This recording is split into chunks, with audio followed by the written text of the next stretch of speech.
Get up, my world is with my girls, living on the dance floor. Hello, everybody. Welcome back to my podcast, Leave It on the Dance Floor. Today, we're going to answer some questions. I'm going to use your line. I want to dive in to some of the questions from our YouTube Premium and Patreon subscribers. Yeah, so we're going to do things a little bit differently, guys, this week. Just, give you a little bit of a shorter one. And, all of you ask questions literally every single week. So we just want to make sure that we hear you, we see you. There's so many. So, and I try to get Lots of questions. Yeah, and I try to make the notes easy for Abby.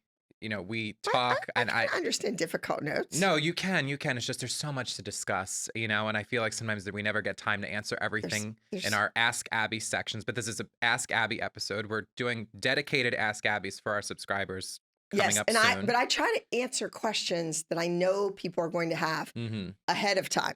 Like, yeah. I know what they're going to ask, but then we get some doozies. Yeah. So let's take a look at some questions. So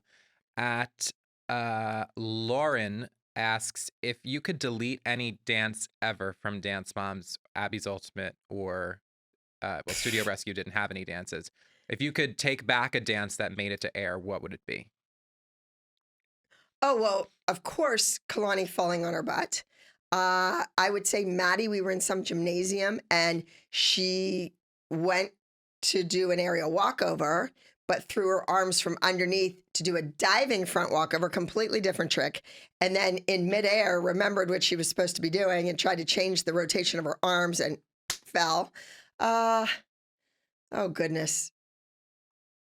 There's probably been a lot. I think it's more so a child falling or getting hurt. Something like that is what I would want to take back. Not so much that it was an awful bad routine. But there's been some of those too. Yeah. And I mean, I don't agree with that. Well, no, the only reason I'm agreeing with that is because while you had to create all the dances, there was dances that were kind of forced upon you that you didn't necessarily want to create because, there's all of these themes and sometimes some were better than others. Sometimes, some didn't age well. And, that wasn't necessarily because you're the one that pulled it out of thin air. Oh, no, I didn't pull any. Well, yeah. Everything that was really good, I pulled out of thin air. Or I pulled out of my bag of tricks from teaching for 30 years. I knew numbers that would win. I knew, a Helen Keller or a straitjacket or a spider or this or that would win. They're winning numbers.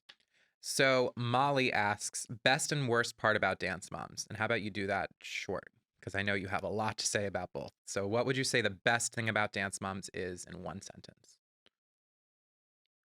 2 sentences. Okay. The best thing about Dance Moms was that children all over the world started to dance because of Dance Moms. And also because I'm grateful for the other opportunities that I got because of the show Dance Moms. Just things like going to The View or being on The View, co-hosting The View, judging Dancing with the Stars, those fun things, even going to the Emmys. The Emmy Awards in California, going to the Oscar party. Those are the things that I look back on and remember fondly. And I know you have... The worst thing? Yeah, I'm sure you have a book, but let's try to think of one thing. Like if you have, well, I think I can probably say, but I think what would you say the worst part would be? The worst part was being scrutinized and investigated and treated like it was a witch hunt in Pittsburgh, Pennsylvania, my hometown, where I paid taxes for a long time, a lot of years, treated by the people of the city of Pittsburgh. And in the end, ended up going to prison because of the way I was depicted on a television show. I'm not going to say any more. You have to watch my documentary called Life Sentence because I don't think the judge knew it at the time, but the way I ended up in a chair and what happened, it's a life sentence. Yeah. And that was more than one sentence. I'm sorry. No, well, I mean, it was true. That was more than 2 sentences. I'm sorry. So somebody named In Your Room asks, In your room. yeah, that's a little creepy. Do you miss the OG girls? I miss working day to day with the OG girls in my own studio in Pittsburgh, uh, in regular class. Not so much on the show, but just teaching them and seeing them improve and master a trick or achieve a goal that they struggled with. Yes, of course. I miss all my students. Brooke asks, can I start dance at 14 with no experience?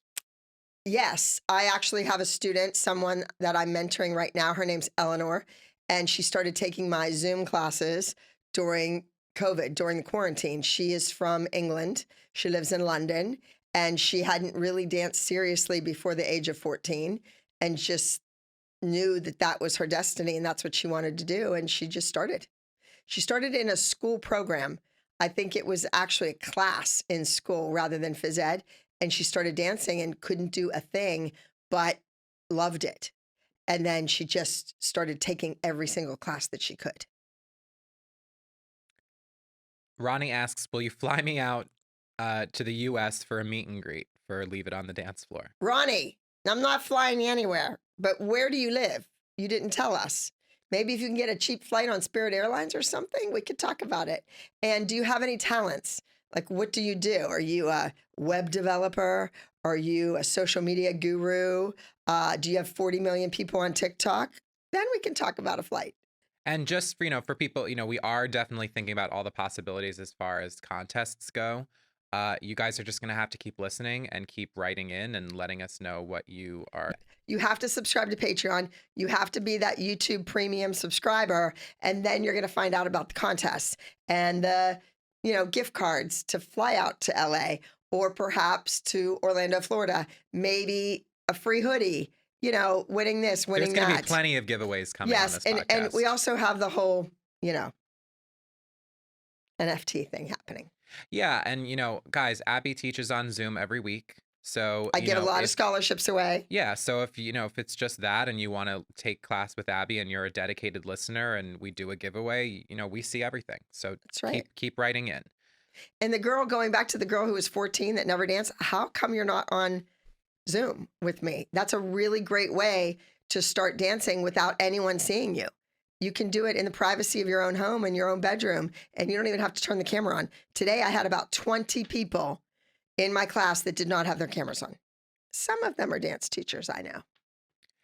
Anna asks, how can I book a masterclass in person with you? A masterclass in person? You would have to have over 100 dancers at your studio. We could arrange that. So you would have to have the studio owners or the teachers contact me through email at info@abbyleedancecompany.com or aldcworldwidelive.com and send in an email if you want me to visit your studio.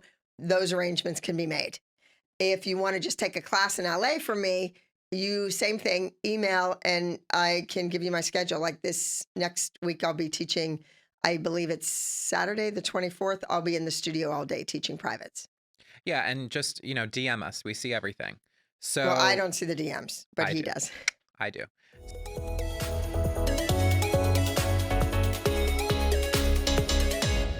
Millions of kids go to bed hungry each night in the U.S. So when I found out about a nonprofit that feeds 5,000 underserved children each night named Katerina's Club, headed by Chef Bruno Serrato, I knew I had to help. After all, who knows kids better than me? He launched Katerina's Club when he found out about California's motel kids. These children are so poor that their entire families live in single-room motels with no kitchens, nowhere to cook, no dinner. So food was a rarity for many of these families. He has been feeding kids, 5,000 kids, every single night since 2005. He even mortgaged his home twice to keep the program going. When his restaurant, Anaheim White House, burned to the ground, he found another kitchen that same day to keep feeding kids without interruption. He has served well over 10 million meals. We are looking for any size donations. After all,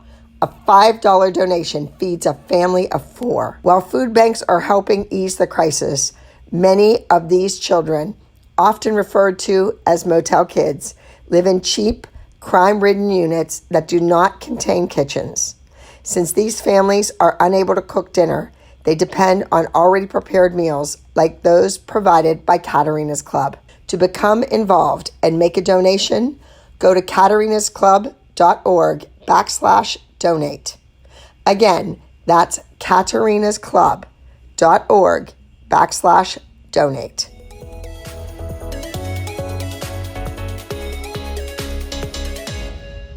Brandon asks, do you regret anything you said to the girls? Would you take anything back?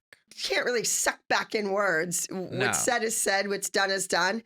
If you hurt people's feelings, you have to live and learn from that. And same thing with people that hurt my feelings with choice words or ugly, hateful words. My words were never meant to be ugly or hateful. They were meant to be corrections. They were meant to snap a kid out of it. They were meant to say, you know what? Don't run to your mommy. Don't tattle. Don't say I said this and I said that. Just, step it up. Get better. Move on. You don't really hear me screaming and yelling at the kids that were winning or the kids that were taking those corrections, applying them, and move on. Don't make the same mistakes over and over because that's when you really grate on your teacher's nerves. There you go.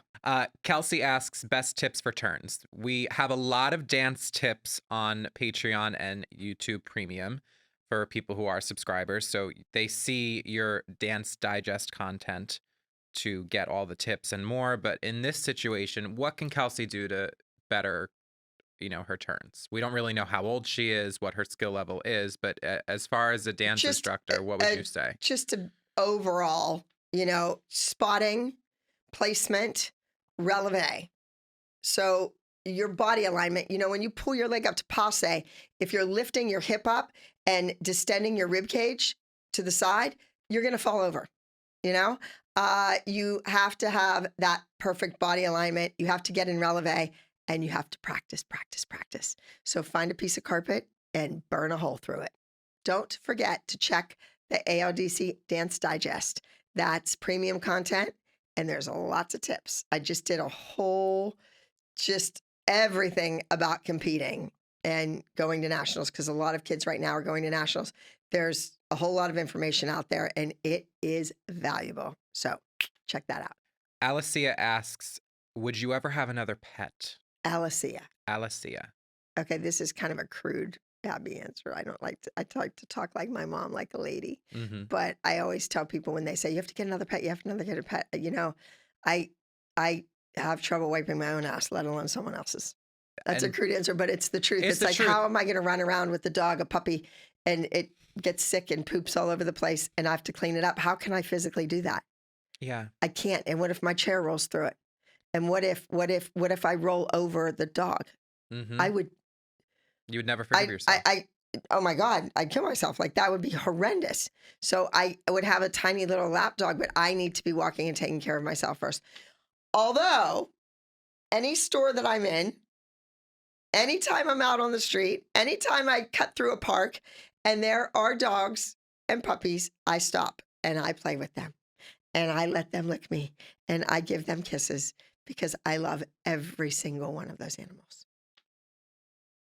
But for me right now, it would not be the best, safest environment for the animal. But baby was your baby. She was my baby. And I'm so sad that I never got to, meet her. And I was 30 mother. and I wanted a dog every single day of my life. Maybe we need to do a video like me going to the pet store or something.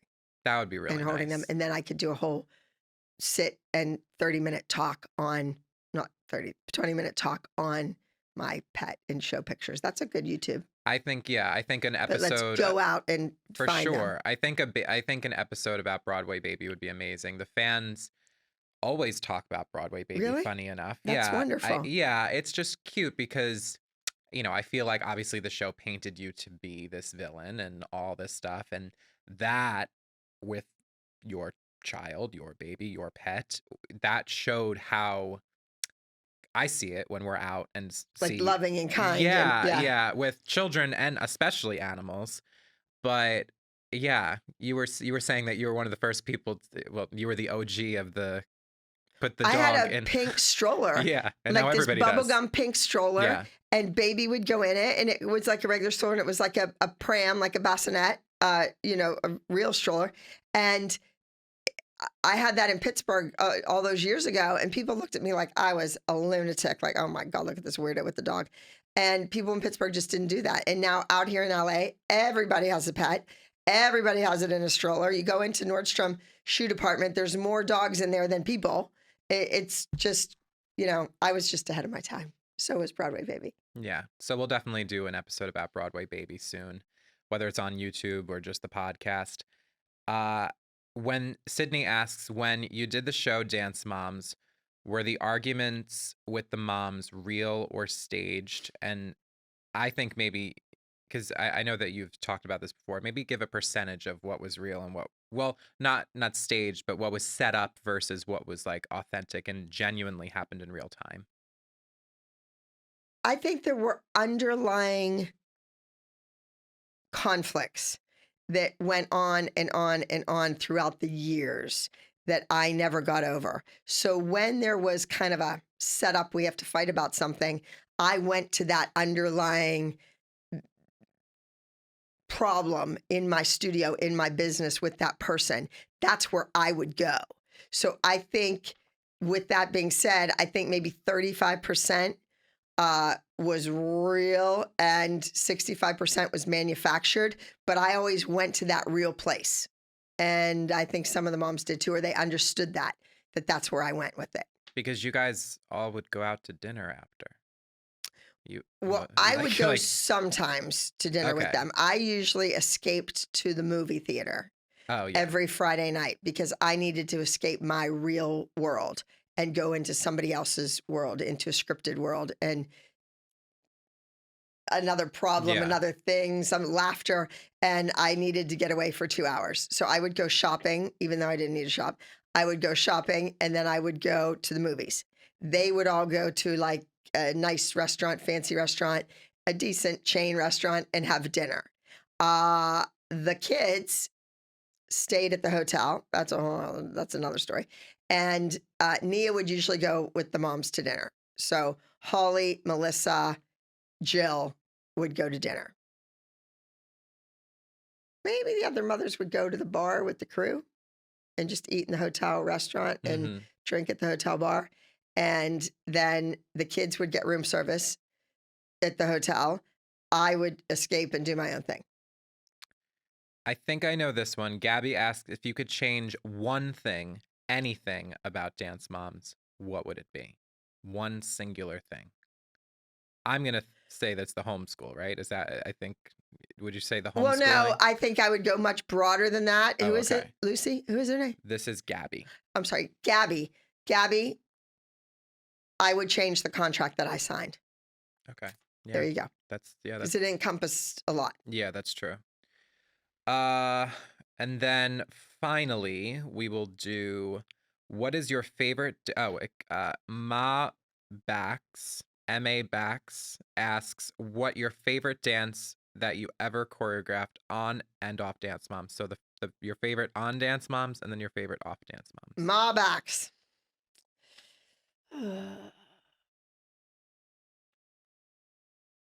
The favorite routine we did, because there would be Gianna involved, I don't know, other people involved, would be, well, the last text for the meaning of it, but I love the Lizzie Borden number, and I love the spider number that Lily did, and also her straitjacket number. They stand out to me as just being just flawless in the lines and the technique and the execution were And incredible. Hotline was so good too. If you knew in Hotline how Suicide Hotline, Mm-hmm. how long we worked on Kendall picking that phone up on the right count of the music with the phone ringing at the Mhm. end. That took more time than the whole dance. Well, it was kind And of I the don't most mean tender. I important. just mean Yeah. the running in and the grabbing the phone on the perfect count. So you knew. That you knew that she was late and she missed the call and that someone died. So, or was going to kill themselves because they Yeah. didn't answer the phone. That's what was so important in that number. And it was just the pivotal moment and it had to be right. Well, off camera, it's a piece that we did twice. I did it once and then I waited an entire decade. 10 years later, the subject matter was still relevant in the newspaper and on television on the news night after night. I don't want to say the name of it because when I have a new television show, we're going to do the number. But there is a group number that we did off camera. Was I did Gi- a lot of great group numbers, but Was Gianna in it? Gianna was in it the second time I did it. Okay. The first time she was not. And those of you who are subscribers, you have been lucky enough to see some recital footage. Oh, you're yeah. going to see a lot of, we didn't say recital. You are going Dance to see concert. a lot of dance concert. Yes. So the Mary and Lorraine Dance Studios, which is my mom, and the home of the Abbey Lee Dance Company, the dance concerts, the year-end concert, and you're going to see a lot of footage. You're going to see some incredible dancers. Although dance evolves and changes, and the kids, what they're doing now on social media, on Instagram, on TikTok is, my jaw drops. I mean, there is a new acrobatic trick every single day. It's nuts what kids are doing. So kudos to all of you out there. Thank you for writing in. Keep those questions coming. Subscribe, like, turn on your post notifications, and all that jazz. And we will see you next week on a regular episode and the full, unpacking. Sorry, The Abby. full Monty. The full experience. We have a lot of guests, more guests. We've had some amazing guests already. And it's just going to keep getting even better than this. So we'll see you next week, guys.